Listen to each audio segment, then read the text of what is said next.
Hello and welcome to the chemistry class once again. आज हम पढ़ते हैं फ्यूरैन के कुछ रिएक्शंस और प्रॉपर्टीज़। सबसे पहले हम देखते हैं, आइए, इसका एनएमआर। इससे पहले आपने एनएमआर की पढ़ाई कर रखी है, इसलिए यू नो दैट एनएमआर में जो एरोमेटिक कंपाउंड होता है वो 6.5 के बाद 7 से लेकर 8 के बीच में एनएमआर संकेत प्रदान करता है। जैसा कि आप अपने स्क्रीन पे देख रहे हैं, ये है फ्यूरैन का एनएमआर, जिसमें जो सिग्नल है एनएमआर का, ये सिग्नल है जो कि 7.3 और 7.4 के बीच में ये सिग्नल आ रहा है, जो इस बात को समझा रहा है कि फ्यूरैन एक एरोमेटिक कंपाउंड है। आइए देखते हैं इसका यूवी के बारे में। आप जानते हैं अल्ट्रावायलेट जो स्पेक्ट्रोस्कोपी जो आपने सेकेंड ईयर में पढ़ रखी है, कि ये वो यौगिक देते हैं जिसमें कि पाई ट्रांजिशन या एन पाई ट्रांजिशन, एन पाई एस्ट्रिस्क और पाई एस्ट्रिस्क ट्रांजिशंस हो सकते हैं। यानी ऐसे यौगिक जिनमें कि कॉन्जुगेटेड डबल बॉन्ड हो या फिर हेट्रो एटम जिसके ऊपर नॉन बॉन्डिंग अबंधित इलेक्ट्रॉन युग्म हो।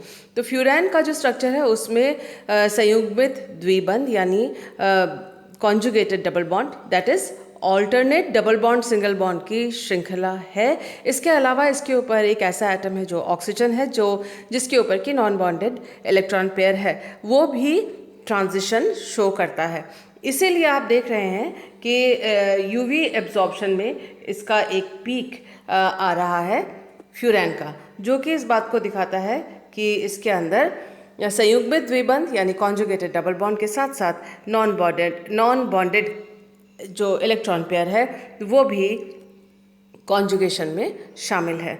So let us see some reactions. Reaction से पहले चलिए देख लेते हैं इसके मेडिसिनल यूजेस। देखिए, मेडिसिनल यूजेस इससे पहले भी मैंने आपको बताया था। रेनिटिडीन जिसका आप इस्तेमाल करते हैं गैस एसिडिटी वगैरह में, वो उसके स्ट्रक्चर में आप देखिए ये फ्यूरैन का न्यूक्लियस है। तो फ्यूरैन एक इम्पॉर्टेंट कंपाउंड है, ये इससे मालूम पड़ता है। इससे पहले भी हमने कुछ एग्जांपल्स देखे हैं।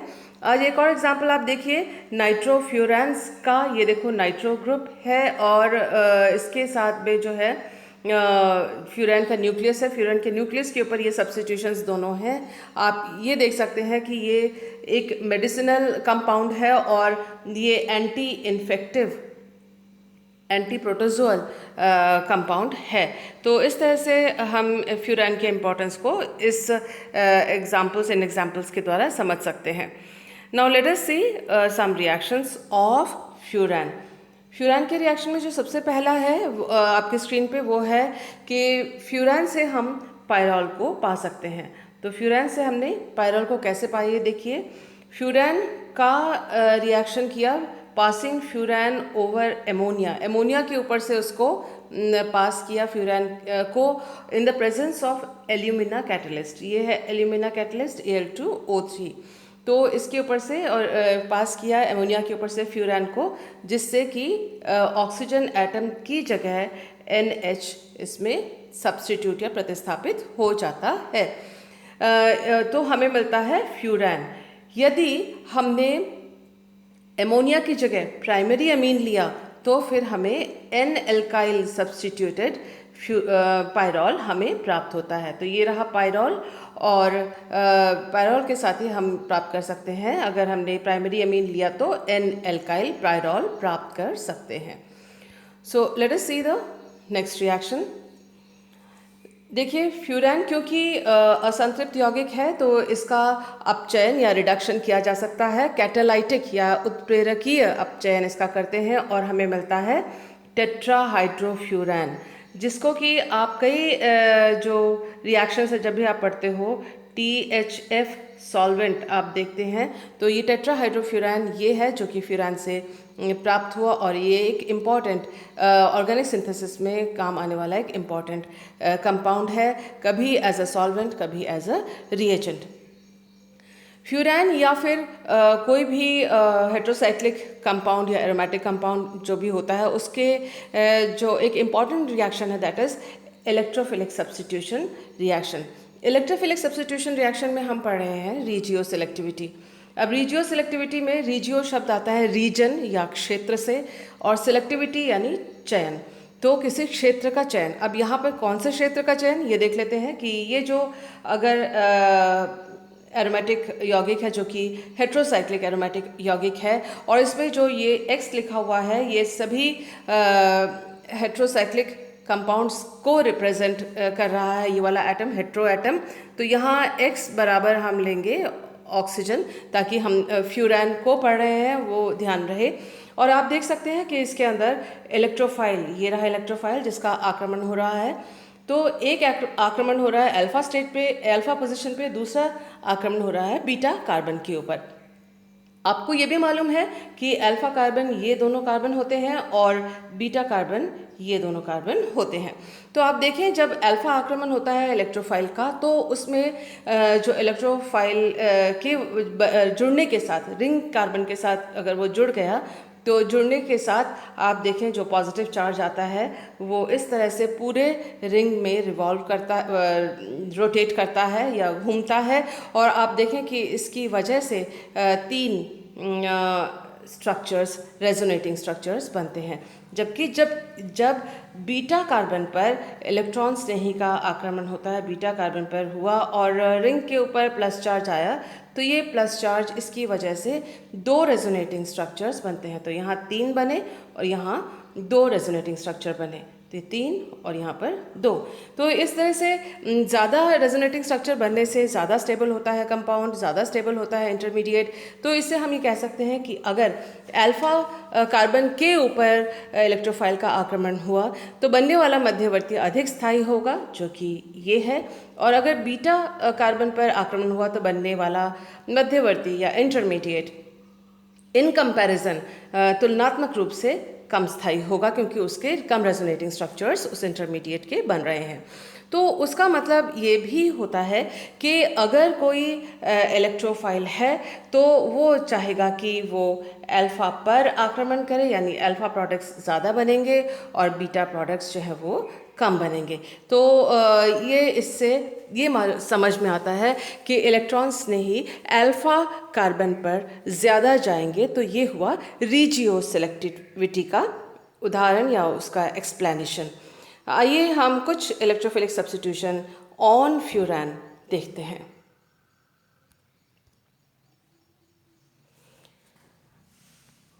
एक चीज़ और यहाँ बता दें, ये रिपीटेशन ही है, हमने पहले भी अपने लेक्चर में पढ़ रखा है कि जो रिएक्टिविटी है वो पायरॉल की सबसे ज़्यादा, उससे कम फ्यूरैन की, और बेंजीन की सबसे कम है, और थायोफिन की, इन दोनों के बीच में है, जैसा कि यहाँ दिखाया गया है।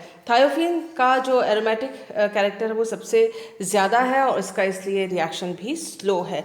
आपको ये मालूम है कि थायोफिन का जो रेजोनेंस एनर्जी है वो भी फ्यूरैन और पायरॉल के तुलना में ज़्यादा है। ये सारी बातें जो हैं हम इससे पहले के जो वीडियो सीरीज़ है उसमें हम देख चुके हैं।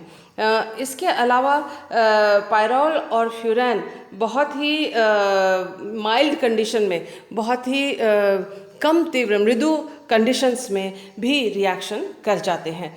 अल्फा सब्स्टिट्यूशन जो है वो अधिक होता है बीटा सब्स्टिट्यूशन की तुलना में, क्योंकि हमने अभी देखा कि रेजोनेंस जो इंटरमीडिएट है वो जो अल्फा सब्स्टिट्यूशन का है वो इंटरमीडिएट ज़्यादा स्थायी होता है। लेकिन बीटा सब्स्टिट्यूशन भी कहीं कहीं नज़र आता है। अब बीटा सब्स्टिट्यूशन कितना होगा और उसका अनुपात क्या होगा या नहीं होगा, ये डिपेंड करता है रिएक्शन कंडीशंस के ऊपर, ये डिपेंड करता है रिएजेंट्स के ऊपर, और ये डिपेंड करता है कि किस तरह का हेट्रो एटम है। तो ये तीनों चीज़ें डिसाइड करती हैं कि किस प्रकार का अल्फा सब्स्टिट्यूशन और बीटा सब्स्टिट्यूशन होगा इलेक्ट्रोफाइल का, और उसका अनुपात किस तरह से होगा। जैसे आप स्क्रीन पे देख रहे हैं जो आपका एग्जाम्पल है, यहाँ आप देखिए कि अगर हेट्रो एटम NH है यानी पायरॉल है, तो ऐसी स्थिति में नाइट्रो का जो नाइट्रो सब्स्टिट्यूशन है उसमें जो अल्फा और बीटा का अनुपात है वो है 4:1, यानी 4 गुना अल्फा सब्स्टिट्यूशन ज़्यादा अल्फा नाइट्रो कंपाउंड जो है वो ज़्यादा बनेगा। इसी तरह से अगर हमने X=O यानी फ्यूरैन लिया, तो इस तरह से नाइट्रो सब्स्टिट्यूशन का जो अल्फा और बीटा का अनुपात है वो 6:1 होगा। तो उसका मतलब हम ये समझ रहे हैं कि जो है कि किस प्रकार का हेट्रो एटम है वो भी इस बात को डिसाइड करता है कि अनुपात अल्फा और बीटा का कैसे होगा। और इसके अलावा रिएक्शन कंडीशंस कैसे हैं वो डिसाइड करता है। और फिर हम आगे आगे देखते जाएंगे कि रिएजेंट जो है वो भी ये डिसाइड करता है कि अल्फ़ा और बीटा का अनुपात किस प्रकार से होगा। तो आइए देखते हैं हम नेक्स्ट रिएक्शन। हमारी स्क्रीन पे है ब्रोमिनेशन ऑफ फ्यूरान। ब्रोमिनेशन को डायरेक्ट ब्रोमीन से किया गया है और आप देख सकते हैं कि टेम्परेचर काफ़ी डाउन है, 0 डिग्री सेंटीग्रेड, और इस तरह से आक्रमण होकर ये कार्बन और ब्रोमो के बीच में एक बॉन्ड बनता है। इसके बाद आप देखें कि दूसरा जो ब्रोमाइड आयन है वो एज Br माइनस आक्रमण करता है। जो पहला आक्रमण हुआ वो E+ यानी Br प्लस इलेक्ट्रोफाइल का ब्रोमोनियम आयन का आक्रमण पहले होता है, और दूसरे स्टेप में जो है वो Br माइनस यानी ब्रोमाइड आयन का आक्रमण दूसरे स्टेप में हुआ। तो आप देखते हैं ब्रोमाइड आयन के आक्रमण के बाद बना है ये मध्यवर्ती, और इसमें से फिर HBr, जिस तरह से कि आप देख रहे हैं इलेक्ट्रॉन्स का मूवमेंट, यानी ये बॉन्ड टूटा, यहाँ एक नया बॉन्ड बना, ये बॉन्ड शिफ्ट हुआ और यहाँ एक नया बॉन्ड बना जो कि ये वाला है, और इसके साथ ही ये जो बॉन्ड है इसके बॉन्ड के इलेक्ट्रॉन्स को लेके Br- निकल जाता है। तो यहाँ से Br- इस स्टेप में जुड़ा और इस स्टेप में निकल गया। इसी प्रकार से यहाँ से निकला है H+, तो H+ निकला और इसके साथ ही यहाँ से निकला है Br-, तो इन दोनों की वजह से जो ये HBr का निकलना आप यहाँ पर देख सक रहे हैं। लेकिन उसके साथ ही आप देख रहे हैं कि इसी दौरान जो फ्यूरान का न्यूक्लियस है उसमें अल्फ़ा सब्स्टिट्यूशन हो गया ब्रोमो का। तो अल्फ़ा ब्रोमो फ्यूरान है, या फिर ये इसको आप कह सकते हैं 2 ब्रोमो फ्यूरान है, और जिसकी जो लब्धि है वो 80% है। टेम्परेचर को अगर हम कंट्रोल करते हैं तो फिर हमें 2 ब्रोमो फ्यूरान मिल सकता है। इसके अलावा एक और चीज़ है कि फ्यूरान जो है क्लोरो या ब्रोमो के साथ रूम टेम्परेचर पे पॉली हैलोजेनेटेड प्रोडक्ट देता है, यानी सिर्फ एकल प्रतिस्थापन नहीं होता, इकट्ठे इन सभी पे प्रतिस्थापन हो जाता है, और कई बार 5-5 प्रतिस्थापन भी कई बार कई जगह पे हो जाता है। तो आप ये देख सकते हैं कि जो टेम्परेचर है वो रिएक्शन कंडीशंस हैं वो ये डिसाइड करते हैं कि कितना हैलोजनेशन एक फ्यूरान के रिंग में होगा। देखिए अभी हमने पढ़ा था कि हैलोजनेशन एट रूम टेम्परेचर जो है कमरे के ताप पर फ्यूरान जो है बहुत तेज़ी से एक्सट्रीमली रैपिडली बहुत ज़्यादा तेज़ी से रिएक्ट करता है हैलोजन के साथ। और हमने ये भी देखा कि हैलोजन के साथ रिएक्ट करने के बाद HBr यानी HX एक बाई प्रोडक्ट के रूप में रिंग में से निकल के आता है। लास्ट स्टेप में हमने ये देखा था।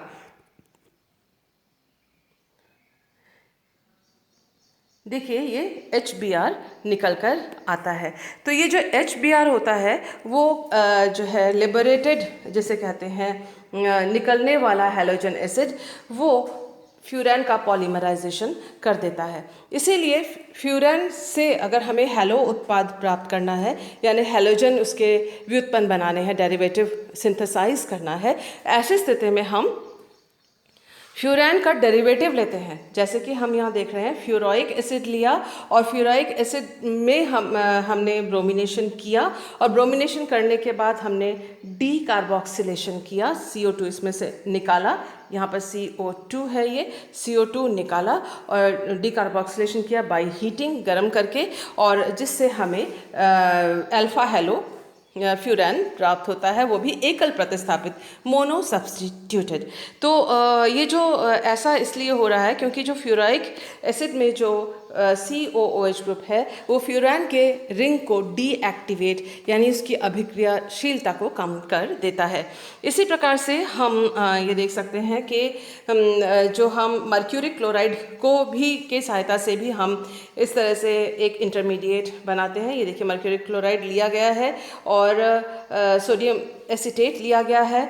तो इनडायरेक्ट तरीका है कि आयोडोफ्यूरान प्राप्त किया जाए, क्योंकि फ्यूरान का डायरेक्ट अगर हम हैलोजनेशन करते हैं तो रिएक्शन कंट्रोल में आना मुश्किल होती है, साथ ही साथ पॉलीहेलो या फिर पॉलीमराइजेशन का भी चांस रहता है।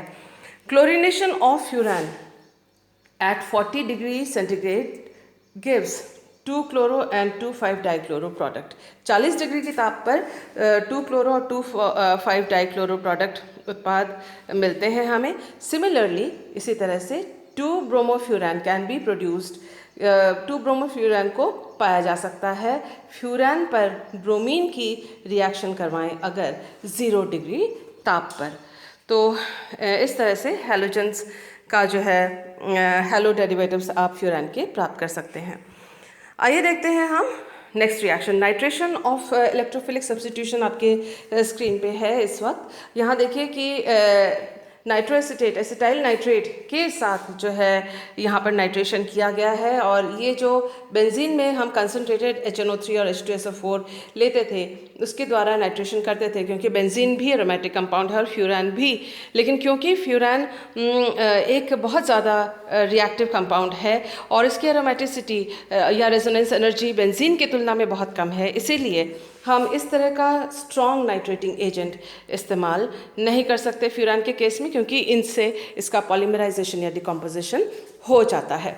आइए देखते हैं कि किस तरह से नाइट्रेशन हुआ। नाइट्रेशन जो है वो एक एडिशन एलिमिनेशन प्रोसेस है, यानी जैसा कि इससे पहले वाला हमने इलेक्ट्रोफिलिक सब्स्टिट्यूशन देखा है कि पहले इलेक्ट्रोफाइल जुड़ता है फिर उसमें से प्रोटॉन निकलता है। Same to same addition elimination, यानी योगात्मक अभिक्रिया, योगात्मक और उसके बाद विलोपन, ये एक के बाद एक होते हैं। तो आप देख सकते हैं कि पहले जो है नाइट्रोनियम आयन है वो उसका आक्रमण हुआ अल्फा पोजीशन पर, क्योंकि अल्फा पोजीशन पर बनने वाले जो अटैक के बाद बनने वाला जो इंटरमीडिएट होता है वो ज़्यादा स्टेबल होता है। अब नेक्स्ट स्टेप में, फर्स्ट स्टेप में जो है नाइट्रोनियम आयन का अटैक हुआ, NO2+ का अटैक हुआ, ये इलेक्ट्रोफिलिक अटैक है। और दूसरे स्टेप में जो है वो एक न्यूक्लियोफाइल यानी ACO- का आक्रमण हुआ है, जैसा कि आप देख रहे हैं। तो नेक्स्ट आक्रमण जो है वो न्यूक्लियोफिलिक आक्रमण है। फर्स्ट स्टेप ने इलेक्ट्रोफिलिक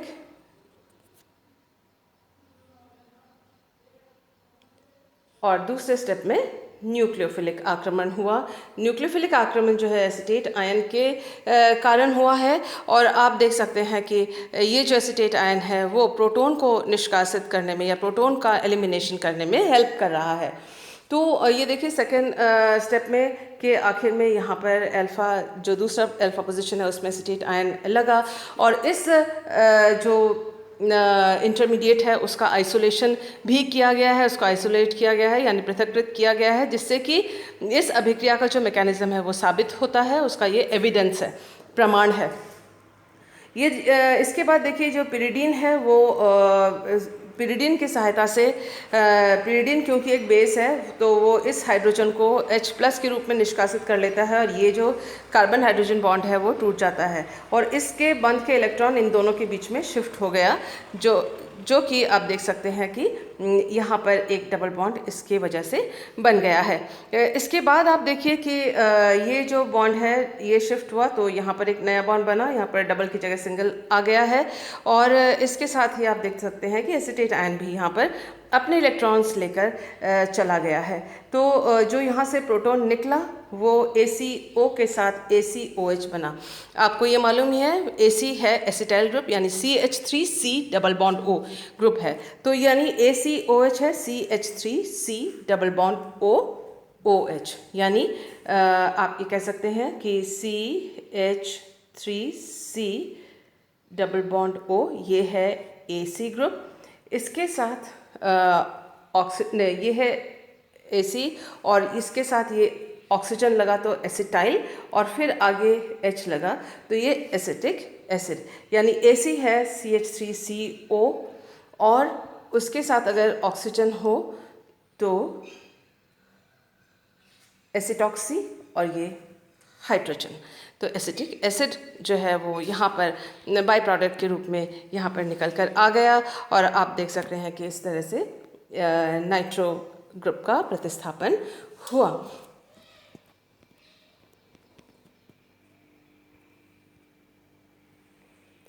नेक्स्ट देख रहे हैं हम Friedel Crafts acylation of furan.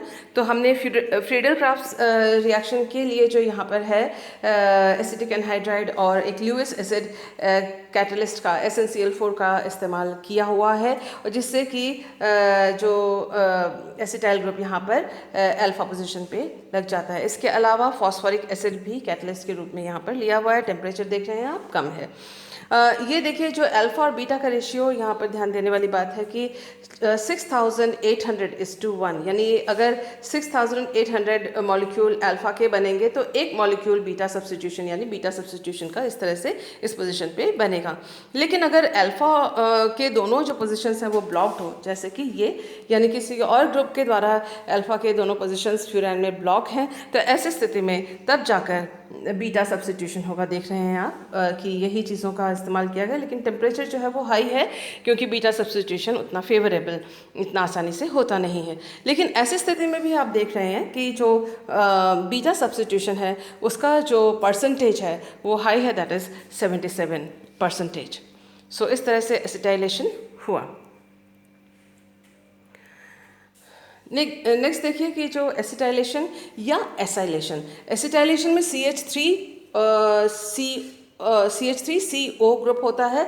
Acylation में CH3 की जगह कोई भी अल्काइल ग्रुप जुड़ा हुआ हो सकता है। तो कोई भी अल्काइल ग्रुप अगर जुड़ा हुआ हो तो सेम टू सेम कंडीशंस हैं। देखिए अल्फ़ा में एसाइलेशन हुआ है, और इसी तरह से जो है जो विल्स-मायर रिएक्शन है फॉर्माइलेशन, वो भी हम कर सकते हैं, जो कि हम आगे से आगे पढ़ेंगे।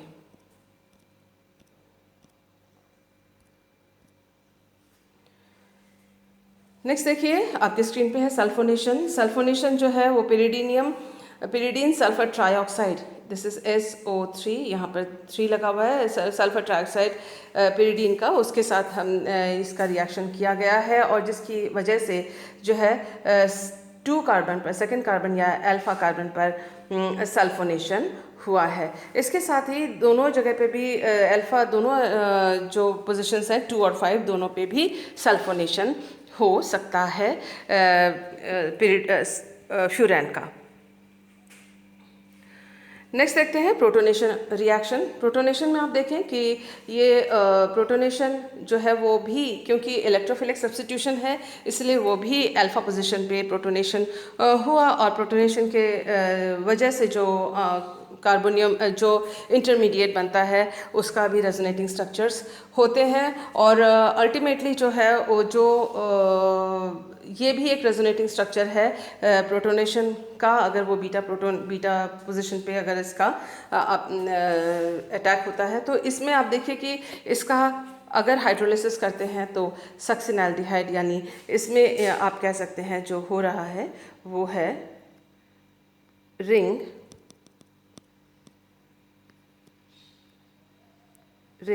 क्लीवेज, रिंग का टूटना, वलय का टूटना। तो रिंग क्लीवेज इस रिएक्शन में H2O के द्वारा हो रहा है, और उससे आपको मिल रहा है सक्सिनाल्डिहाइड। ये एक इम्पॉर्टेंट रिएक्शन है जो कि एग्जामिनेशन में पूछा जाता है। मैं यहाँ पर एक चीज़ पहले बताना आपको भूल गई कि हैलोजन के जो कंडीशंस हैं कि कम ताप पे कौन सा हैलोजनेशन होगा और ज़्यादा ताप पे कौन सा होगा, वो भी एग्जामिनेशन में पूछा जाता है।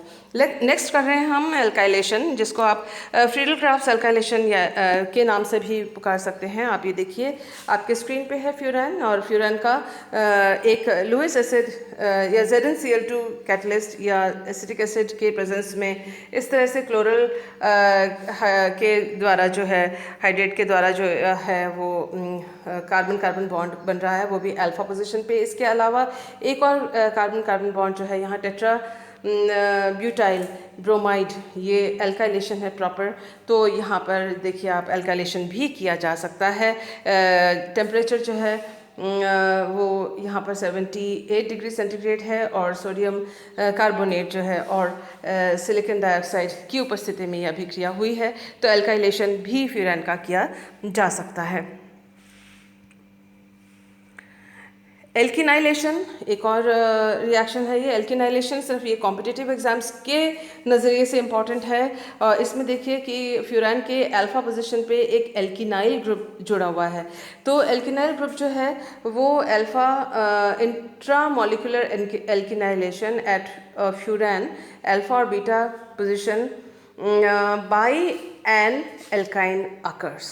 तो जो एल्किनाइलेशन जो है वो अल्फ़ा या बीटा पोजीशन पे हो सकता है। तो वो इस प्रकार से हो रहा है। देखिए मर्क्यूरिक एसीटेट के प्रेजेंस में होता है। इंट्रामोलिकुलर क्यों? क्योंकि इसमें ये ऑलरेडी ये जो एल्किनाइल ग्रुप है वो फ्यूरान पे ही जुड़ा हुआ है। तो इसी तरह से आप देख सकते हैं कि जो मर्क्यूरी एसीटेट के प्रेजेंस में ही इसी तरह से एक इंटरमीडिएट का निर्माण होता है जो कि आगे जुड़कर इस तरह से बाईसाइक्लिक यानी द्विचक्रीय जो कि आपस में जुड़े हुए हैं, फ्यूज्ड हैं ऐसे एल्किनाइल सब्स्टिट्यूशन एल्किनाइलेशन के द्वारा इस तरह से बाईसाइक्लिक डेरिवेटिव, ये देखिए यहाँ लिखा हुआ है, बाईसाइक्लिक डेरिवेटिव का निर्माण होता है। तो ये हैं कुछ रिएक्शंस फ्यूरान के। आगे हम और भी रिएक्शंस पढ़ेंगे फ्यूरान के, साथ में बने रहिएगा। Thank you for being with me in this class. आपको असाइनमेंट भी हम भेजेंगे, लेकिन कुछ और टॉपिक्स इसके साथ हेट्रोसाइक्लिक के और जुड़ जाएं, फिर असाइनमेंट भेजेंगे। नोट्स बनाते रहिए, पढ़ते रहिए कोविड के इस टाइम पे। फिर भी अगर आपको कोई इस सब्जेक्ट रिलेटेड प्रॉब्लम आ रही हो तो मुझे आप कांटेक्ट कर सकते हैं। Thank you for being with me.